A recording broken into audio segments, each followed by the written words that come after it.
Well, hey everybody, I'm the Crockett Cooner, and this is the Crockett Coonhound Show. It is December the 22nd, 2024, and you have made it here to the Fireside Chats with the Old Cooner, where for folks that follow me elsewhere on the internet and everything, here at the Crockett Coonhound Show, we just sit around and we talk about stuff, outdoor stuff, and it could be anything. That could be garden tillers, that could be hunting and fishing, that could be barbecue grills, that could be growing a garden. And tonight, guys, I decided to stop, make you guys a little video, because I've had some folks call me and they have said, hey man, when are you going to get that boat done? Because a lot of folks had followed us this summer on my boat sanding project. But now I'm going to take a second for all of you that have followed me and have seen the different videos and things. I'm going to tell you about the boat, and I want to ask you guys at home something. All right. Now, guys, let me go off and say the boat. So I'll stick you in a picture so we know which one here, because I've redone a lot of boats. You'll know which one I'm talking about. That boat. All right. A lot of you folks saw me. I made a bunch of different videos. We got out there. The old aluminum boat had some paint on it from about 1988, and it looked pretty bad. And my plan, guys, is to sand that boat completely down and polish it up. And once I got into it really good, I had ground on it and things, and it had a lot of lines on it. And for folks that have aluminum boats, you know what I'm talking about. It looked as if somebody had drug it up on the bank quite a few times. Must have been some really sharp rocks, or maybe they hit something in the water. But you know, if you're going to polish it, you want to do it right. Now, for those of you that are new and don't know, the plan is to polish that boat until it's a mirror finish. And we're at about 250 grit right now, and we had discovered something. This is back, probably August, I guess, guys, was when the end of August this year, whenever I stopped kind of messing with the boat, because, well, a lot of other things had my attention at that particular point in time. And we had made it to the grit, sanding grit of the paper. We were at about 250 grit. And I had noticed when I was sanding, I showed a lot of folks at home on the video, in the front end, it looked as if somebody maybe had hit the boat, like while they were weed eating or something. There was lots of little spots in the aluminum. But now, I'm going to tell all you guys about this, because I've never really gone into detail on my experience with boats and things like that, because, you know, the Crockett Coonhound Show, that's what we're all about, is outdoor stuff. And one thing that we do, myself and Scooter and my main man Dave, is we get the kids out, we fish, we hunt, we do all these things. And Scooter doesn't get to do as much of it as he did at one time, but he still does a little. Now, on the boats, let me tell you guys about this. I'm going to show you guys a picture, because a lot of folks don't know. In years past, I have in fact redone, well, this right here is a 74 tri-V-hull ebb tide, and it had a 50 horsepower Johnson electric loop on it. All right, guys, when I redid that boat, I bought it from a gentleman at a thrift store. Basically, it had a title.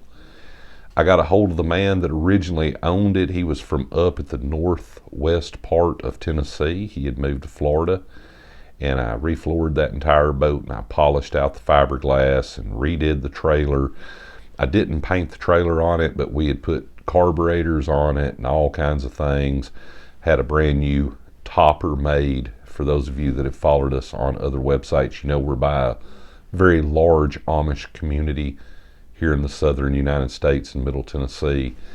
And they did, in fact, sell me a brand new topper for that particular boat. And little story on it, guys, I ended up putting it on the internet, and I sold it to a gentleman that worked for Volkswagen and a couple of them come over here and checked it out, and he bought it and took it and went on and did the trailer and everything. And maybe even by this point in time, if he still got it, it may have a new motor on it. But I had reinforced the inside of the transom and all that. Now, after that, guys, after I had the old fiberglass, I decided, you know what? I'm an aluminum boat person. And I don't really, at that particular time, guys, this was in years past, didn't have the call to buy an extremely heavy-duty aluminum boat. So, as luck would have it, I bought, insert you a pick, that boat. And I don't recall right off the top of my head what year it was, guys. I want to say it was about a 60 model Lone Star. And it had come from way down in the south part of Alabama, almost down by the coast. And I had called, I got a hold of the gentleman that owned it. He said he did a lot of fishing and hunting, but he had had tons and tons of different boats and things. And I redid that boat, and I traded for Lucy, my hunting dog. I'll give you a pic right there. She's the one in the back. She's a good old hound dog. And the gentleman that I traded it to ended up trading that boat to another gentleman from West Virginia, I believe it was, and they do the titling on boats and things a little different there than they do here in Tennessee. But it went on, guys. It went on, because I know there's a lot of folks that follow me. You guys like to barter and trade and things like that. Well, the old Cooner here does too, but I don't do it as much as I used to, guys, because I don't have anything good like I used to once have. It seemed like I ran into things at one time. But as luck would have it, guys, in my pursuit of outdoor things, one of my family members called and said, listen, there's a men's bicycle in our front yard. Now, this is going somewhere. Don't tune me out yet. And I said, all right, well, this particular family member lives on a major highway. And I stood this bicycle up. And nobody ever showed up about it. You would think on that highway somebody would have known. Well, we called the authorities and told them, and they said, listen, there's not much we can do about a bicycle. They came by, they looked at it, they said, this thing looks pretty old. You know, looks like you guys have a bicycle. So came to my house, guys, and it was about a men's 82 beach cruiser. It was a Murray, Ohio bicycle.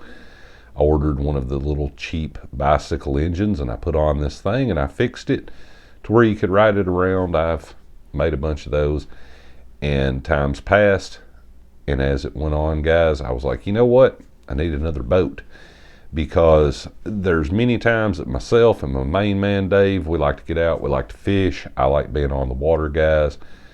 Other things, a lot of our drone pilots and things coon hunt with me.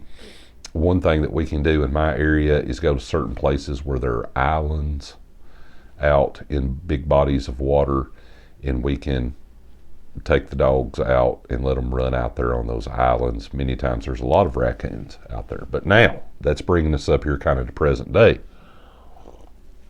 So I traded this aluminum boat to a gentleman down in North Alabama. I traded the bicycle for the boat that I had built. And I got this boat and I got it home, and you guys saw all the videos. We stripped it down and everything. But now, that's what's great about the Fireside Chats here, guys. I can fill you in a little bit more on the boat, on things that I haven't ever mentioned before. Now, it is supposed to have 3 seats in it, guys, but it only has 2. And someone took that seat out, and if you've ever messed with the old aluminum boats, they drilled out the rivets and everything, and I've got holes in the side. No big deal, guys. I'll just braze them, sand that spot down with the rest of it, and then try to polish it, because like I said, for folks that are new, we're at about 250 grit right now, and I went and purchased some emery cloth, and it's got a good, heavy backing to it. It's really good paper to try to work it on down before I go into taking that boat on down to a level to where I can go buy like the polish and things and polish it with the grinder and stuff, and it should come out good. I've got all the marks out. But this brings me to something, guys. We don't know yet, even the old Cooner here doesn't know, if that boat is in fact seaworthy. I don't know, guys. It may hit the water, and it may in fact leak everywhere. Every rivet in that boat may leak, and there's a few rivets, main seam rivets, that you guys have in fact not seen on camera and things, that basically even before I started sanding, well, these rivets were basically already gone. I'm pretty sure they're going to leak, but this is nothing new. I did it on the old aluminum boat that I had. And for folks that don't know, you can buy rivets that have rubber heads. You can put silicone around them, put them in there. I've got the rivet guns and all of that. But I'm getting at something. I'm getting at something here, guys. Because there's things that I have never mentioned to you guys, and I'm going to kind of fill you in here on the Fireside Chats. Now, for those of you that's followed us way back, you know that we do in fact have our little cheap $100 trolling motor. And we found out that it could hold up to fishing with the old Cooner here, because for those of you that don't know, if there's a stump in the water, guys, I'll run right into it with a boat. I kid you not. I'm rough. I'm rough on a trolling motor, guys. I will. I've bowed them up underneath fiberglass boats, people yelling. I've tore the plastic props off of them. You name it, I've done it. And with the big engines and things, I'm not so bad, because you know you run them out in the open. All right. But that's what's going to bring me to something, guys, because the plan was originally to take this aluminum boat, polish it, probably gotta build a trailer, guys, but that's really no problem either. I can either check the internet and source one out, probably a couple $100, you know, do a little trailer tire maintenance there, make you guys a video, that's no big deal. Or even find some old drill pipe or something. I've done that before, and make a trailer. You know, it won't be difficult, just something to transport this boat, because it's not heavy. I mean, I can pick it up by myself there in the backyard. But guys, I'm going to talk some future plans, because originally I was going to get this boat done. We were going to get out there this winter while it was cool. Going to get my main man Dave. We're going to get Scooter, maybe even some of our drone guys, and we were going to do a little crappie fishing, but we didn't make it, and I'm going to tell you why. Guys, every time I was out there in the back, I kept staring at that old boat, and I'm like, do I want to paint this boat? I don't know, but now here's why. Eventually, I will have to find some form of gas-powered engine for it, guys. Now, I do, in fact, like my small outboards, right? I like my small outboards. I've seen a lot of different videos, guys, where people took, like, the bottom of the engines, like the complete bottom, like they took the lower unit and everything off of a small engine. They built them an adapter. They put a 4-stroke lawnmower engine up there on the top. That way they can run straight gas. They don't have to run mixed gas and all of that. I've seen them do every bit of it. And you can get parts a lot easier. They're a little cheaper sometimes. And I've thought about that one, guys. But now let me tell you guys, the old Cooner here is really, I want to do it, guys. I've wanted to do it for years. I've just never done it. And I'm going to tell you why. I'm going to have to get a brazier. A lot of folks have never seen one, but guys, I have questioned building a Jet John boat. And let me explain, if you don't know what that is, I'm going to explain what you do. So you go, you find you a jet ski, all right? And I'm talking really the type that you sit on and ride, like the old Sea-Doos.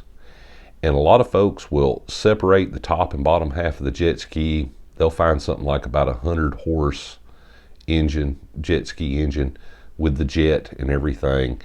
And they'll take out the back seat of the aluminum boat. I've seen them cut out the bottom of the boat, put the complete fiberglass on the bottom. I have also seen them braze or weld in some pipes and make them some motor mounts, cut a hole in the back, move their drain plug over, and put the jet in the back of the boat. So it depends. I know that I'll have to end up cutting the aluminum boat, but that doesn't worry me, guys, because they come off the jet over to the side nut. They kind of set it on springs and things. I've seen it done a few different ways. They'll put like a bicycle brake handle throttle many times, and they'll sit it up there like a joystick on a well, kind of like a jet airplane, like a fighter jet, right? And if you're going down through there and you want to go to the left, well, you push it over, and then the throttle is right there, and they'll sit it to where you've either got one or two people sitting side by side in this boat, or one in front of the other one. And I've contemplated with the Jet John boat idea, guys. And if I'm going to do that, I definitely don't need to paint this particular boat. All right, because as soon as I start cutting in things, that would end up being that I got to repaint the whole boat and all of that. And the great thing about aluminum is it doesn't rust. If it sits out in the elements, it just kind of tarnishes. But now, here's the next thing, guys. The original plan is to polish that entire aluminum boat. And it's really not as difficult as it sounds if you've done something like that before, and the old Cooner here has. And I have thought about finishing it on up, polishing it, and just finding an outboard engine of some description. Like I said, maybe it'll be a 2-stroke, maybe it'll be a 4-stroke. And I've also toyed with repainting it the original way there above the water line to the top, the way it was, with, like, say, a red or a blue, and putting my numbers on it and those types of things. All right, but keep in mind, we still don't know if this particular old boat's going to leak and where it's going to leak at, because if I polish it, guys, and it leaks, I can just go back after I fix the leak, touch up areas. If I decide to braze it and it makes little spots, I can sand them down, buff it back out, make it shine. But if I paint it, then I'm going to have to touch up where I painted it and everything. And the last boat that I did, I used, I believe it was Parker's Duck Boat paint. But that's going to bring me to something else, guys, because I've got high hopes for this boat. That's one reason I haven't messed with it. I wanted to make you guys at home some videos, but I don't know what I want to do yet. And I'm going to tell you guys why. Now, another thing I never showed you guys on film, it's an old trick. A lot of guys that are car guys remember this. When I first got that boat, guys, the aluminum, it was shiny on the bottom, but it had kind of a dull look to it. And a lot of folks don't know you can take muriatic acid, like brick acid, and dilute it down and spray the aluminum, and then scrub it with a scrubby and wash it off, and it will make the sanding and the polishing a million times easier. And I did that, guys. I'm sorry I didn't get to film that for you, but it can make a toxic odor and fume off of it, so I would not recommend doing that. If you've never done it before, the smell that comes off that's horrible, and I'm pretty sure it's hazardous for your health, so you've been warned.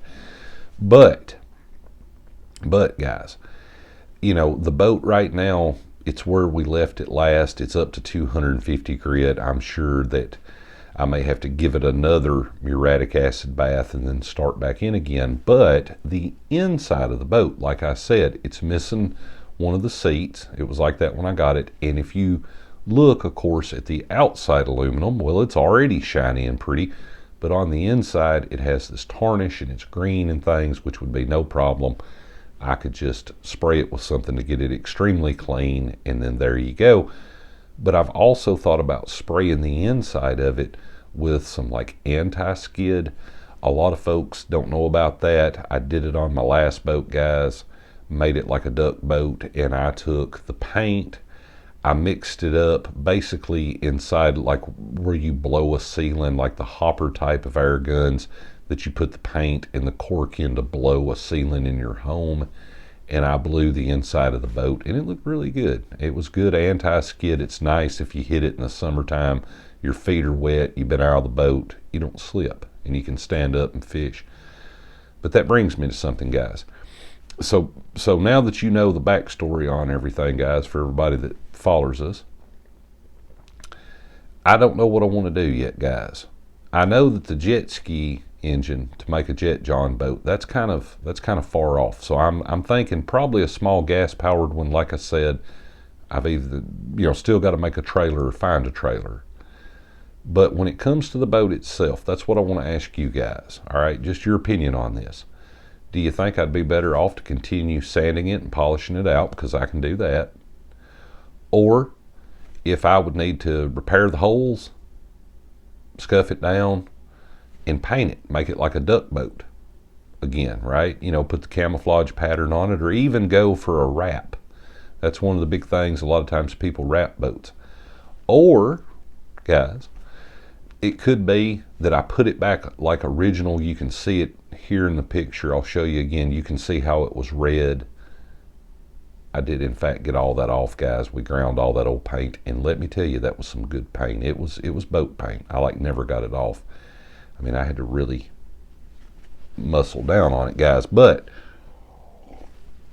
do you guys think I should put it back with the original stripe up there, you know, or close to it, or paint the top part of it maybe like a duck boat? Just leave the bottom part shiny. Just completely polish it from the water line down. So that's what I want to know. What do you guys at home think? Number one. Number two, what would you like to see me do? I mean, definitely, I guess if I put the jet ski engine in it, I know you guys would like to see it. But now that's going to bring me to one last point, guys. On the back transom of this boat, now I'll show you again. In this particular picture, you can't see it really good from the angle I took it from.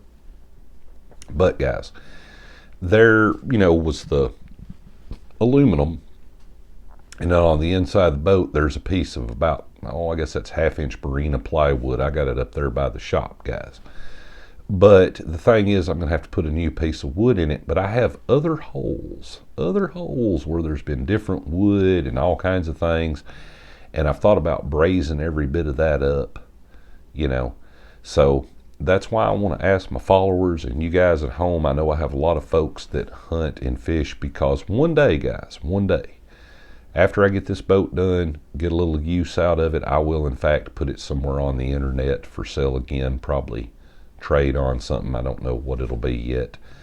But that's why I wanted to ask you guys what you do in fact think about it. So should I do it? Should I finish polishing it out, because I could get out there tomorrow and start messing with it? Or should I paint it all like a duck boat? Or should I just paint that top stripe again to be one color, or like a duck boat? What would you guys like to see, or a combination of all of it? So seeing as how we're here at YouTube, if you don't mind, take a second, comment down below what you guys would like to see. And also, for the folks that are in the duck boat community, because the old cooner here, I've been duck hunting about 2 times in my life, guys. It's not really my sport, but I'm not knocking it.